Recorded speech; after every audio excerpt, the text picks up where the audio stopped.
Olá, estudantes, como é que vocês estão? Iremos começar agora a nossa aula 8.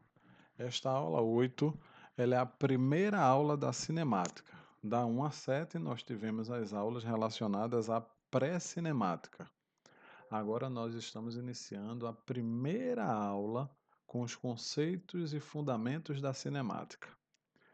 Nesse novo bloco de estudos dentro da cinemática, nós estudaremos desde a aula 8 com os fundamentos da cinemática e finalizaremos na aula 24 estudando velocidade relativa. E todos esses contextos estão dentro de um grande grupo da física, grande ramo da física, que é a mecânica.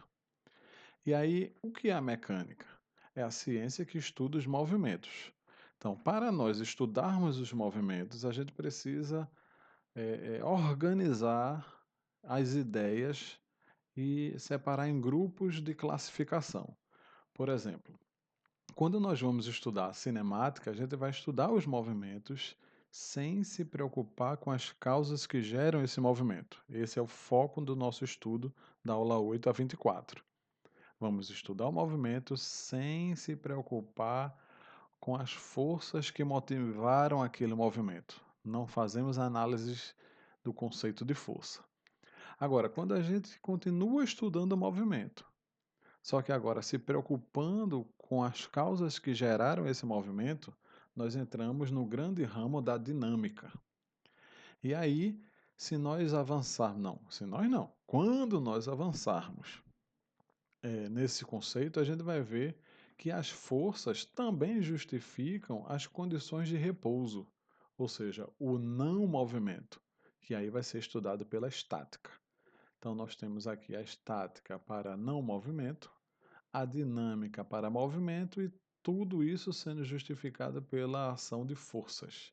E já a cinemática continua analisando o movimento, só que nós não vamos gerar nenhuma equação que justifique as causas do movimento, ok?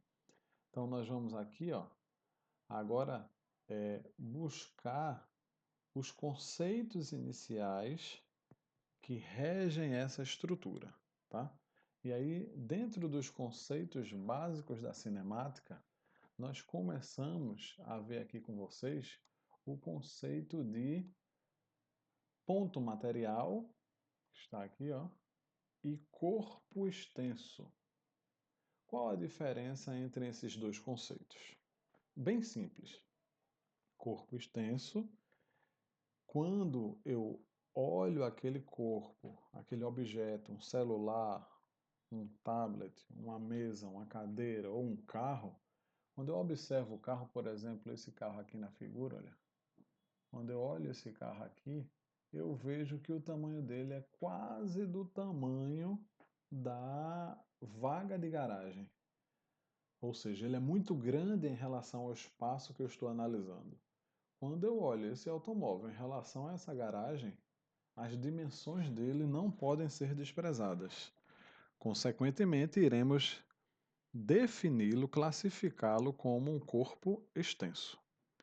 Agora, se eu pego esse mesmo automóvel e comparo esse automóvel com uma estrada, que é essa figura 2 aqui, olha, e comparo ele com toda a extensão da estrada, aí eu já posso dizer o seguinte: imagine que essa estrada tem aproximadamente 10 quilômetros, ou seja, 10.000 metros. Se esse carro tem aproximadamente 4 metros, eu vou subtrair daqui 4 metros.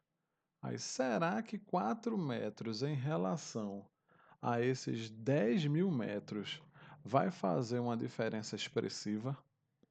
Você fazer uma corrida de 10 quilômetros, ou seja, 10.000 metros, ou 10.000 metros menos 4 metros, será que você percebe esses 4 metros em relação a esse? Claro que não percebe.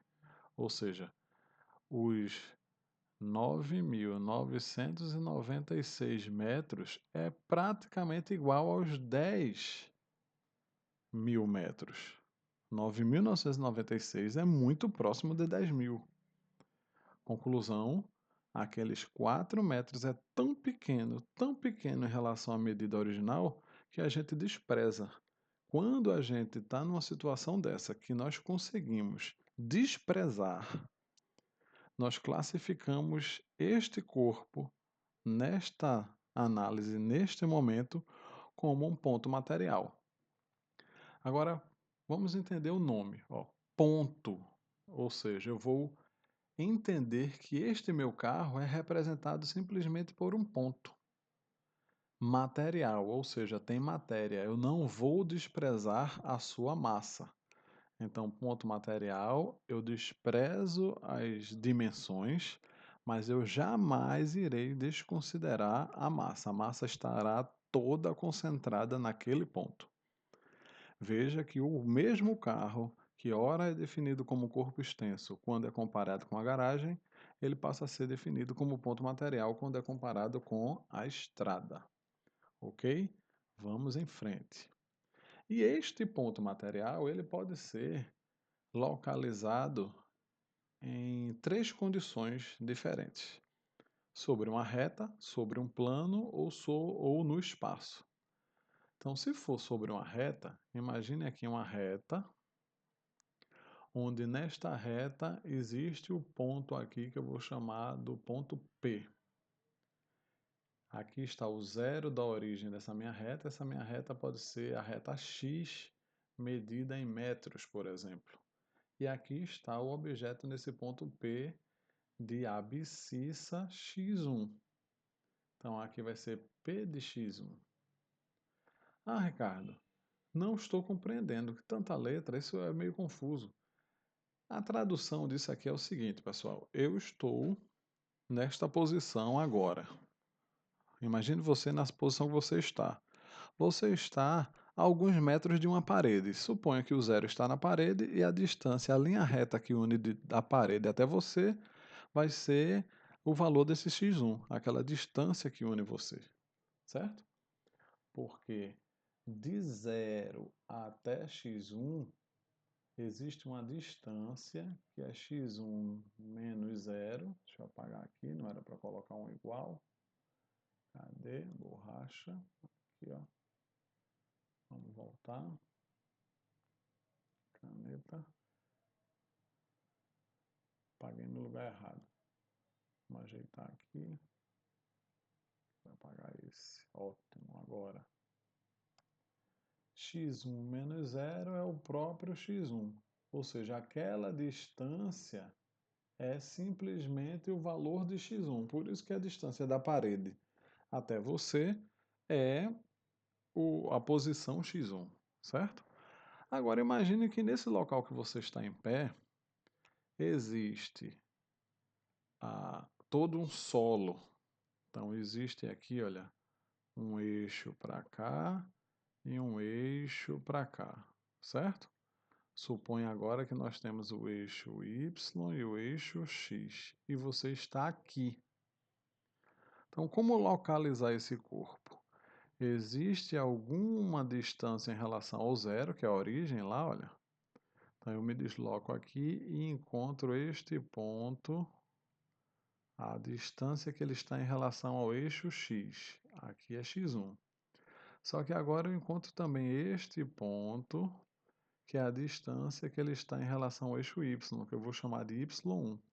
E encontrarei este ponto P ou P1, que tem coordenada x1, y1. Tradução, o que é isso? É você em pé no solo, você olha para um canto de parede, por exemplo, e a parede que está à sua frente, suponha, por exemplo, que seja o eixo Y, e a parede que está do seu lado, vamos supor, por exemplo, que é o eixo X. E aí a união dos valores das medidas sobre o eixo X e sobre o eixo Y vai gerar os pontos x1 e y1. E aí você encontra a posição. E se eu for para a generalização máxima, que é simplesmente a relação tridimensional, nós temos 3 eixos x, y e z, onde todos eles formam 90 graus entre si, ó, onde eu estou observando aqui, fazendo 90 graus. Ou seja, aquela caminhada que eu dou em X, que eu dou em Y, agora eu também dou em Z e encontro a posição do objeto aqui, representado pela coordenada x1, y1, z1. Ou seja, eu estou querendo localizar a posição da minha cabeça, eu em pé, no chão, comparado em relação àquela quina da junção das três paredes, que é aqui, olha. Aqui é a parede do meu lado, a parede à minha frente e a junção das duas paredes que sobe. E aí eu encontro a posição da minha cabeça aqui em cima, em termos de coordenadas. É assim que a gente localiza um ponto material num espaço onde não tinha eixos de referência e nós introduzimos esses eixos de referência, certo?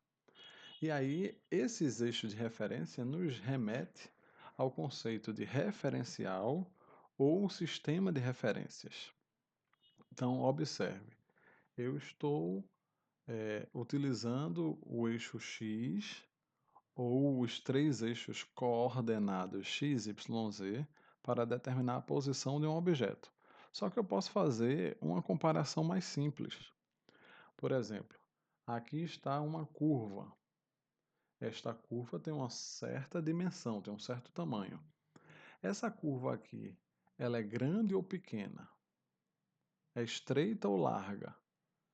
Para eu poder responder isso, eu tenho que obrigatoriamente enxergar algo paralelo para poder fazer a comparação.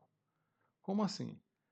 Para eu dizer que essa curva é grande, eu comparo ela com, por exemplo, isso aqui, ó, uma curvinha bem pequena comparada com essa daqui. Então, essa daqui realmente é muito grande.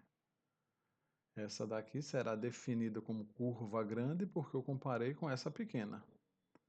Ah, e essa daqui é a pequena?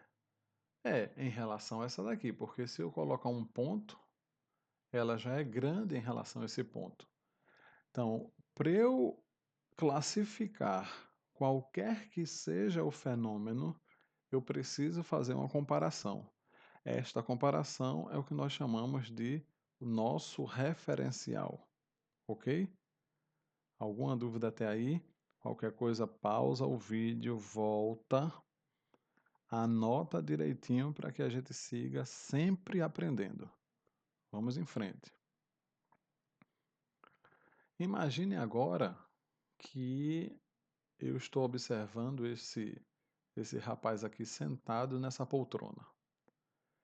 Agora imagine comigo que essa poltrona está dentro de um ônibus e esse ônibus está em movimento. Aí você diz: eita, eu vou ter que colocar meu eixo de referência aqui, ó. Posso colocar aqui meu eixo 3D, XYZ, e em relação a essa origem eu determino a posição desse joelho aqui, por exemplo. Se com o passar do tempo esse joelho que estava nesta posição, ele vem para esta posição aqui, ó, eu tenho aqui uma variação de posição. Ó, ele veio daqui para cá. Aqui existia uma posição P1, agora aqui uma posição P2. Logo, essa aqui é uma variação da posição, mostrando que ele está em movimento. Então, se existe variação de posição, existe movimento. Agora vamos lá. Se nosso sistema de referências agora é colocado aqui no banco, ó, vou colocar aqui no banco. Meus eixos de referência, coloquei aqui. Pronto. Agora, com o passar do tempo, este rapaz está com o ombro dele nesta posição. Posição, vou chamar de pelinha. Depois de um certo instante, a posição é a mesma. Não muda em relação a esse referencial. Conclusão: se nós adotarmos o referencial A como nosso sistema, eu digo que a cadeira, o rapaz, está tudo em movimento. Se nós adotarmos o referencial B como sendo o nosso sistema de referência, eu vou dizer que esse rapaz está sempre em repouso. Então veja, na mesma situação, dependendo do referencial adotado, nós classificamos tanto como repouso como movimento. Vou dar um exemplo bem prático, bem do dia a dia. Imagine o sol.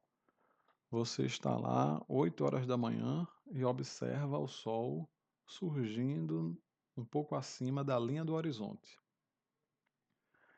Quando chega perto do meio-dia, esse sol está próximo da posição de 90 graus em relação ao solo, na sua cabeça, o zênite local. Quando vai próximo das 4 horas da tarde, se você mora na linha do Equador, esse fenômeno ocorre exatamente mais ou menos nesse intervalo de tempo, ele vai estar se pondo. Ou seja, você vai ver o Sol aqui, depois o Sol aqui, depois o Sol aqui. Ou seja, o Sol em movimento. Ah, então se meu eixo de referência está aqui no planeta Terra e quando eu não falo ele está na Terra, existe essa posição, depois esta posição, depois esta posição. Se a posição com o passar do tempo muda, o Sol está em movimento. Aí vocês, mas rapaz, eu aprendi em aulas de geografia, por exemplo, que o Sol está em repouso. Mas quando o referencial é colocado no planeta Terra, ele está em movimento. Tradução: a definição de repouso ou de movimento é uma definição que depende do referencial adotado. Nunca vamos esquecer disso, certo? Então, para este referencial do banco aqui, o rapaz está em repouso. Para o referencial aqui na Terra, o Sol está em movimento. Se o referencial for exatamente para o Sol para e o resto das coisas se movem. Então, vamos praticar agora um pouco para saber se esses conceitos estudados foram bem compreendidos. Vamos lá. Seguimos aqui ao problema. Heloísa, sentada na poltrona de um ônibus, afirma que o passageiro sentado à sua frente não se move, ou seja, ele está em repouso. Ao mesmo tempo, Abelardo, que está sentado à margem da rodovia, vê o ônibus passar e afirma que o referido passageiro está em movimento. De acordo com os conceitos de movimento e repouso usados em mecânica, explique de que maneira devemos interpretar as informações tanto de Heloísa como de Abelardo. E como é que a gente pode dizer que eles estão corretos? Muito simples, vocês vão pegar e se armar dos eixos de referência.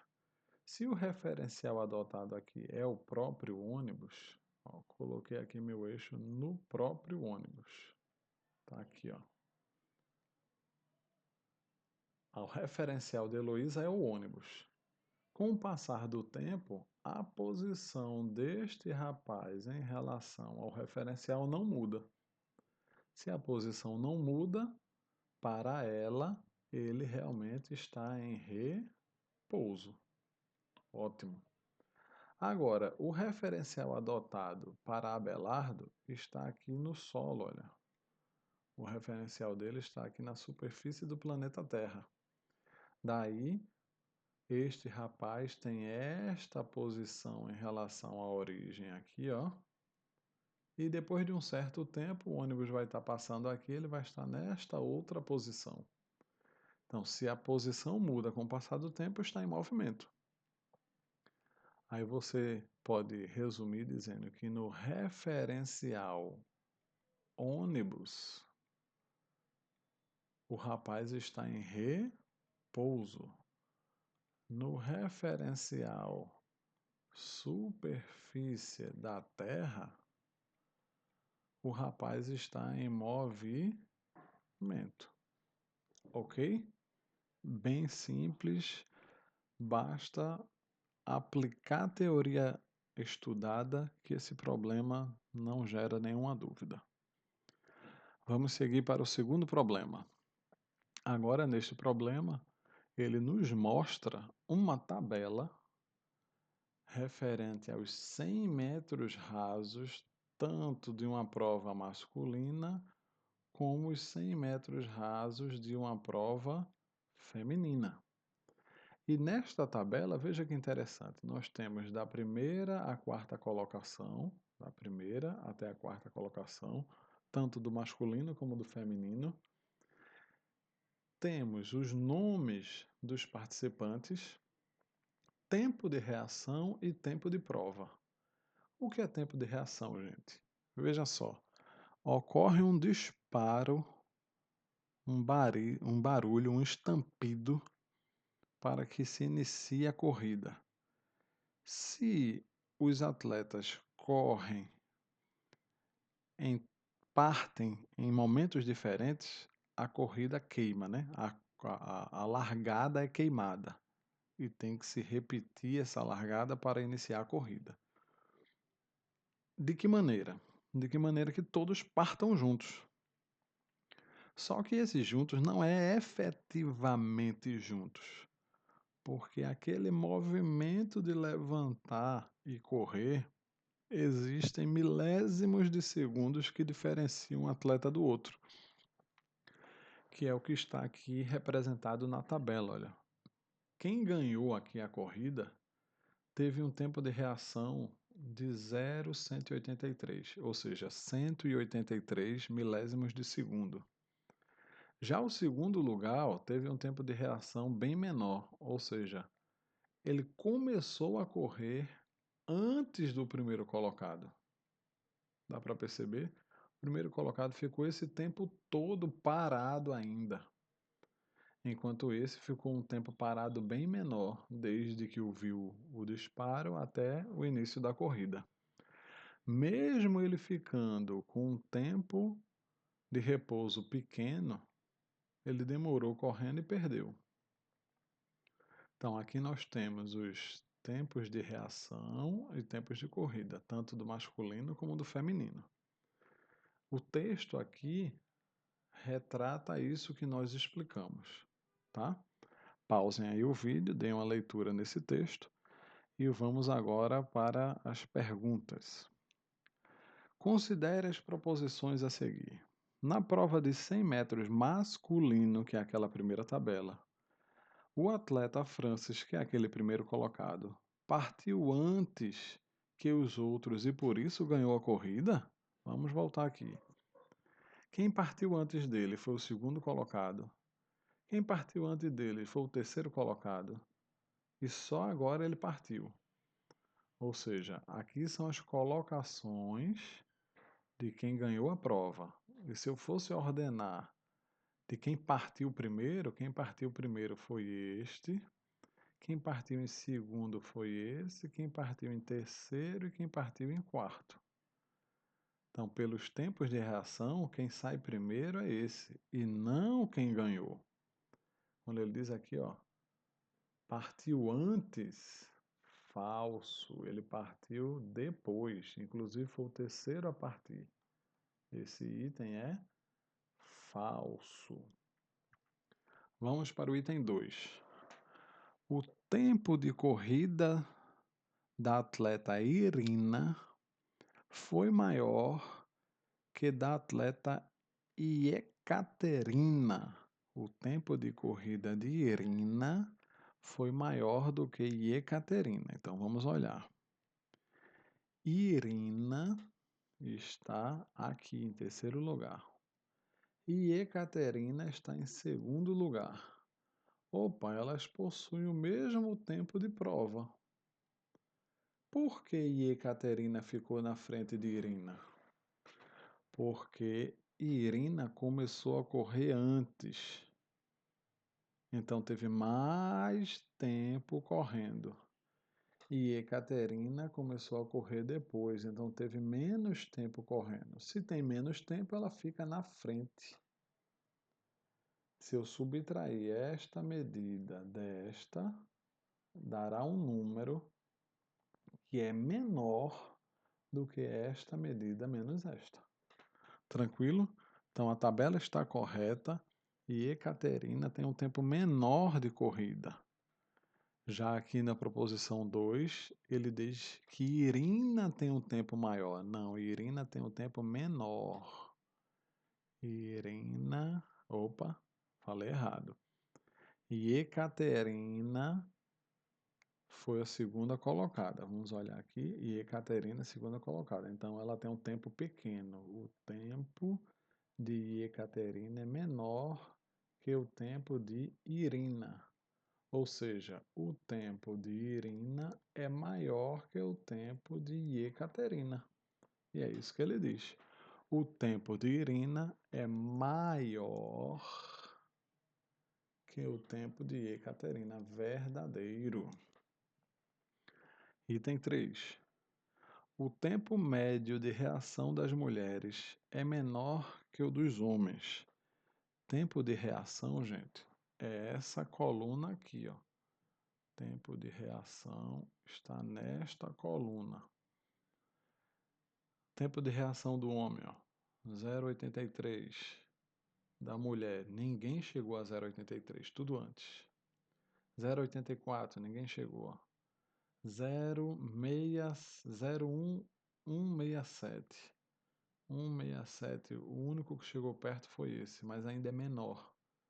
Conclusão: se eu somar todos esses tempos e dividir por 4, irei encontrar um tempo médio maior do que o tempo médio de reação das meninas. As meninas reagem mais rápido, sempre valores menores. Soma e divide por 4 e a gente vê que são tempos menores. Tradução: mulher atleta reage mais rápido do que o homem atleta nessa corrida de 100 metros rasos. Então, o tempo de reação das mulheres é sempre menor, o tempo médio, menor do que o dos homens. Verdadeiro.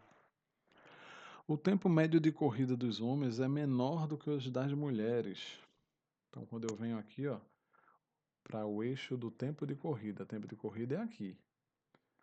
Então, ó, homens, todos abaixo de 10,20 segundos. Mulheres, todos acima de 11. Então, os homens correm mais rápido, as mulheres correm mais lentamente. Daí, deixa eu voltar. Daí, o tempo médio de corrida dos homens, com certeza, é menor do que o das mulheres. Alternativa correta, letra E. Alguma dúvida, pessoal? Pausa o vídeo, escuta 2, 3, 4, 5 vezes para não deixar passar nada. Ok? O que é que a gente aprendeu nessa aula de hoje? Nós vimos que os conceitos básicos todos estão atrelados à definição de referencial. Se eu uso o referencial, eu consigo classificar o corpo como ponto material, que é aquele que eu desprezo as dimensões e não desprezo a massa.